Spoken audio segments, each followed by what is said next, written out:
Chapitre 1. Utilité de l'enseignement de l'histoire en STAPS.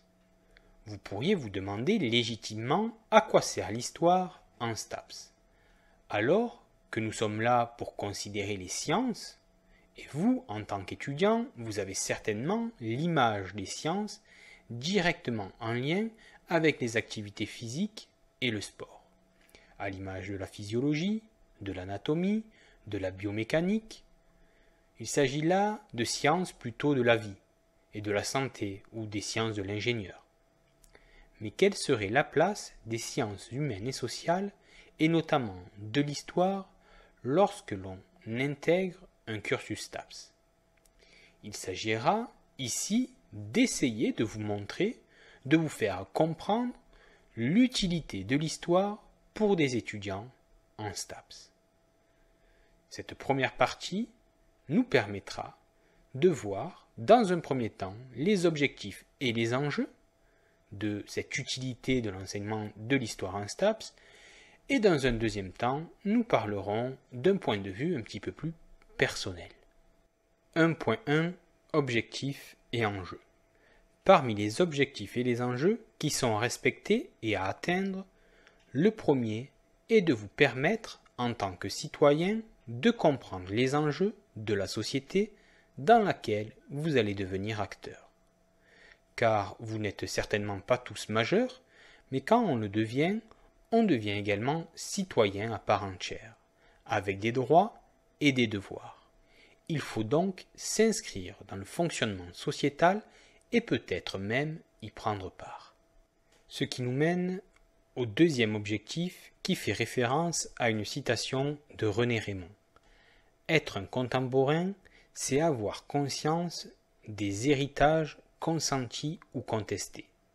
En effet, en tant que citoyens, nous avons une responsabilité d'assumer certains héritages que nos prédécesseurs, les générations avant nous, ont consentis.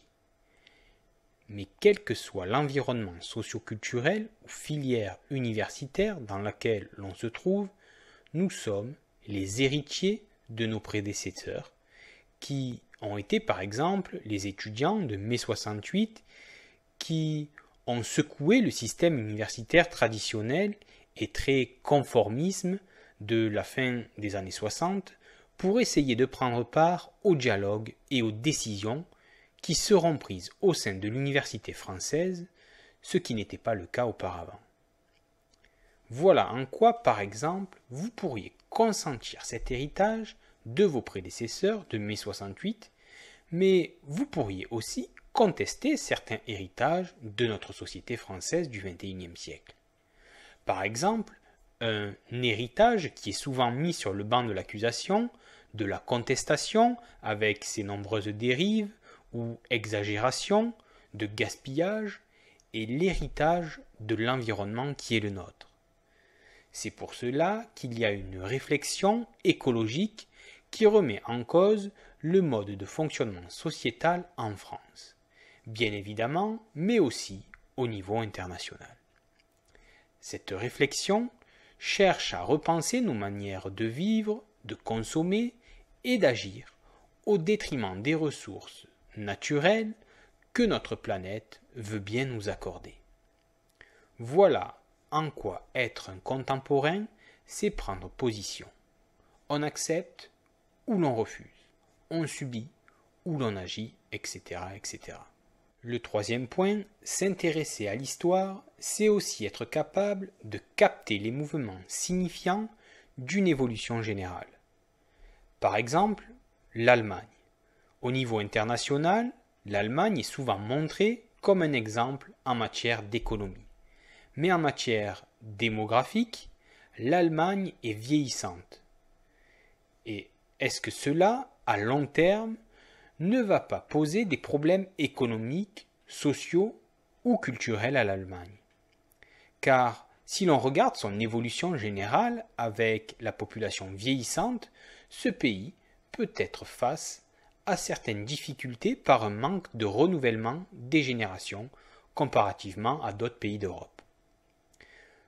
Voilà un exemple qui porte sur l'Europe et non pas sur la France et encore moins sur le sport, mais cet exemple nous mène au quatrième point qui est, lui, est plus spécifique au secteur sportif. Il s'agit d'être capable de saisir les orientations spécifiques d'un mouvement particulier.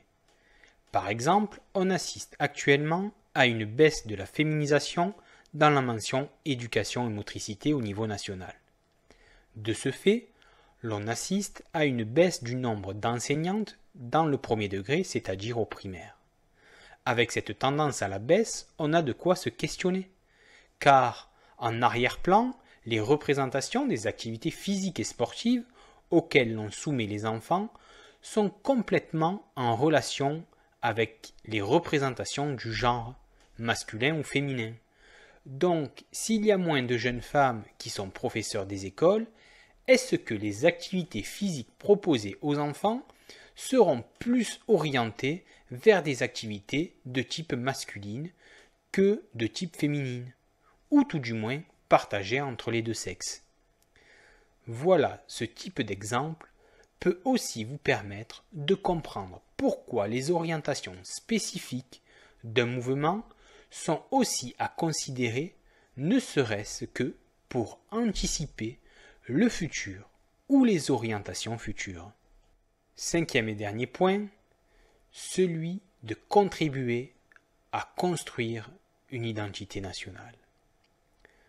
Vous savez que la France est souvent mise en avant comme étant le pays des droits de l'homme, pays où la République française est fondée sur la trilogie liberté, égalité, fraternité.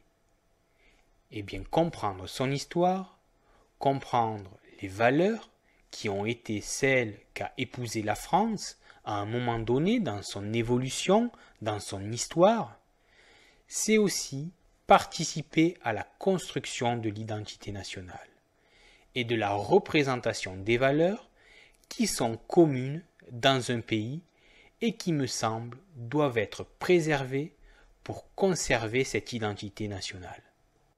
D'un point de vue un petit peu plus personnel, quels sont les enjeux pour vous intéresser à l'histoire? Tout d'abord, il s'agit de participer à la formation d'un esprit critique chez nos étudiants.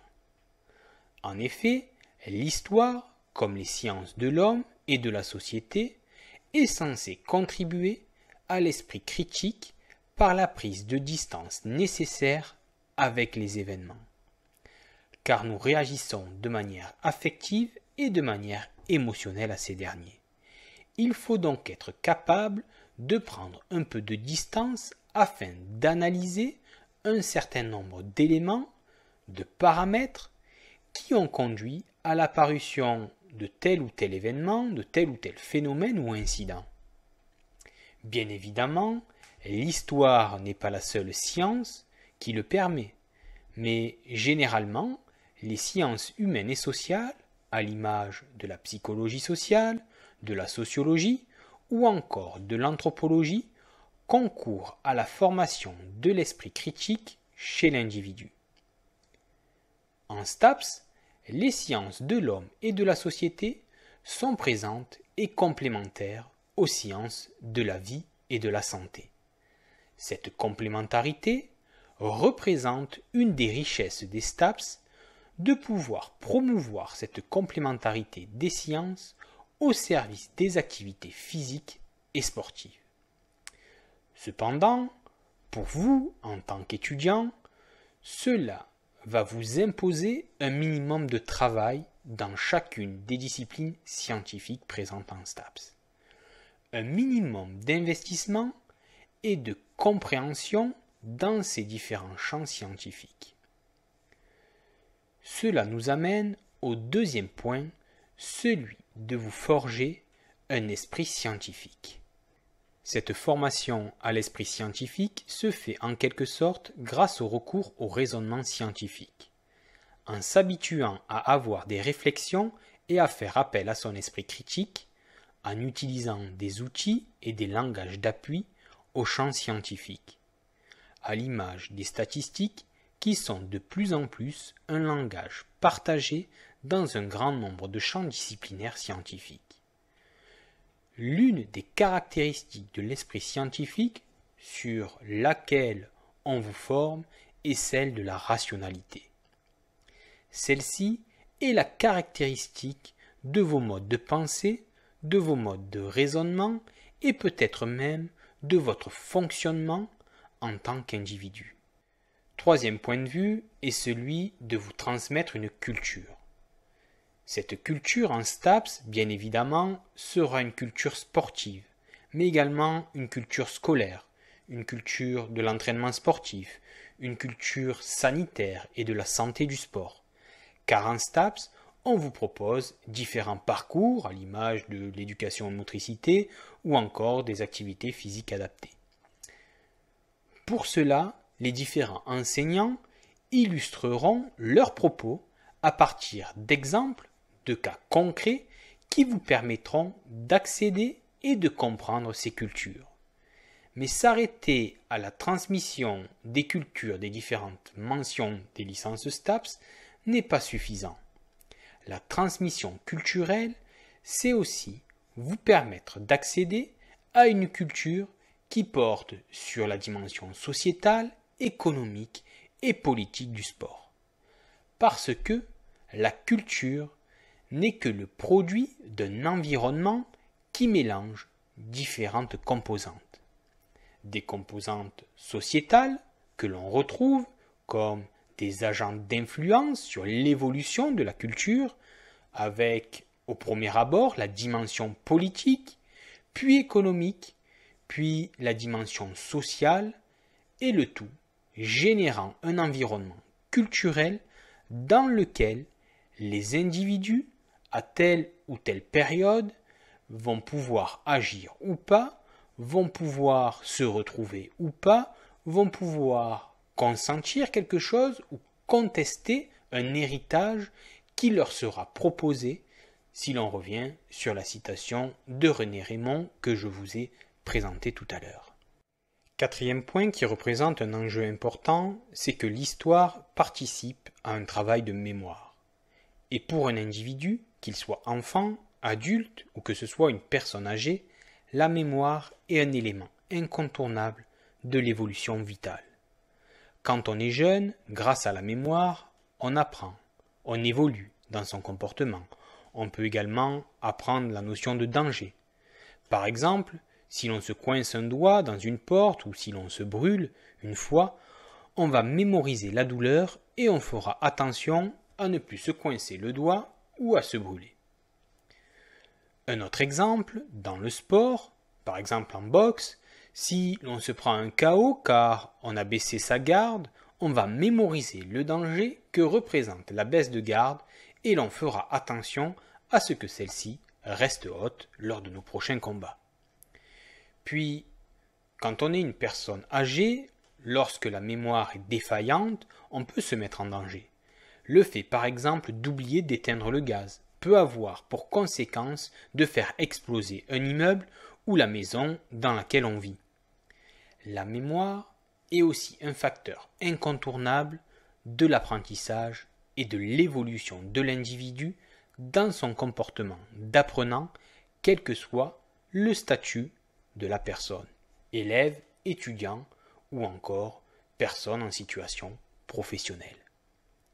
Donc, la mémoire et la mémorisation est quelque chose qui est présent tout au long de la vie de l'individu. Cinquième enjeu, l'histoire est une des disciplines qui va vous amener à respecter un certain raisonnement, une certaine méthode, lorsqu'il s'agira de composer à l'écrit ou de rédiger un compte-rendu ou encore un commentaire de texte. L'histoire est donc un espace d'apprentissage dans lequel il est très facile de s'exercer à l'écrit, car ce n'est pas anodin que d'écrire l'histoire. On y reviendra lors de notre premier TD. Sixième et dernier point de vue, le fait si possible de vous faire partager l'intérêt de l'histoire, car contrairement aux images reçues, l'histoire n'est pas qu'un simple regard vers le passé. L'histoire n'est pas qu'une simple source d'inspiration qui naît à travers des événements ou à travers des vestiges ou encore à travers des traces du passé. Les historiens, dans leur analyse, espèrent que l'histoire permet de mieux comprendre le présent et qu'elle puisse aussi se focaliser vers l'avenir.